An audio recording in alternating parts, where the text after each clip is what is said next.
দরুচ মুরগি অর্থাৎ আমাদের চট্টগ্রামের ভাষায় যেটাকে বলা হয় মুসলমান, এই জিনিসটা একেবারে অপ্রয়োজনীয়।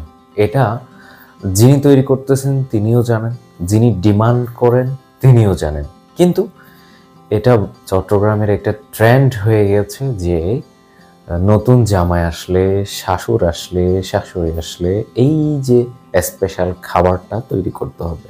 অথচ এই মুরগি রান্নাটা যদি এমনি পিচ করে করা হয় তবে তা অনেকটা টেস্টি, কিন্তু এমনি যেভাবে করা হয় সেটা যখন যারা মেহমান তাদের সামনে যখন নিয়ে আসা হয় সেটা কেউ কাটতেই চায় না, সেটা কেউ ছিটতেই চায় না, সেটা কেউ নিতে চায় না, এবং নিলেও এটা অল্প স্বল্প খেয়ে চেটে ফুটে ফেলে দেওয়া হয়, মানে অনেকটা জলে ফেলার মতো অবস্থা।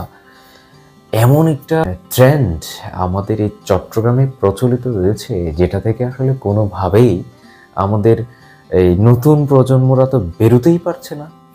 এটা করা হয়েছিল এক সময় পুরাতন প্রজন্ম বা যারা 90 দশক কিংবা তারও আগের মানুষ ছিলেন, তারা কেন যে এটা তৈরি করেছিলেন বা কেন এই ট্রেন্ডটা চালু করেছিলেন আমি তো জানি না। এখন আমি কেন নতুন প্রজন্ম হয়েও কেন এই জিনিসটা আমাকে চালু রাখতে হবে, কেন এই জিনিসটা অপচয় জেনেও আমাকে ডিমান্ড করতে হবে, এটা আমার বোধগম্য নয়। যদি একটা মানুষও আমার এই ভিডিওটা দেখে উৎসাহিত হন এটা না করার জন্য, সেজন্যই মূলত করা। এবং এটা যে অপ্রয়োজনীয় এটা এটা কেউ বলতেই চায় না।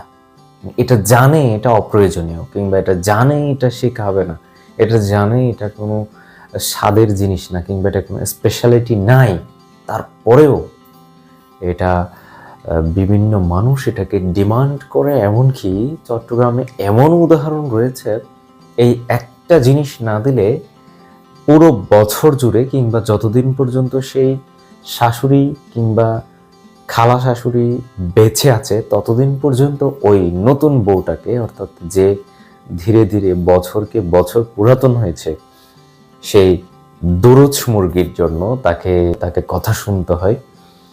সেই দরুচ মুরগি বা রোস্ট, মানে আস্ত একটা মুরগি রোস্ট, সেই আস্ত মুরগি রোস্টের জন্য তাকে আজীবন কথা শুনে যেতে হয়, এবং এটার জন্য অনেক সময় সংসার ভেঙে যায়।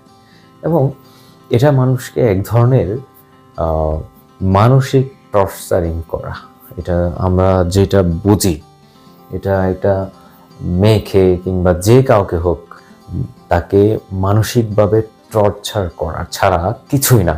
অথচ এটা যে অহেতুক, অযথা, একেবারে কোনো স্বাদ নেই, স্পেশাল কোনো কিছু নয়, এই বিষয়টা যিনি তৈরি করছেন তিনিও জানেন, যিনি এটা ডিমান্ড করছেন তিনিও জানেন, এবং যারা খেতে বসেছেন তারাও জানে, এবং যে সকল মুরব্বী এসব নিয়ে কথা বলেন তারাও জানেন।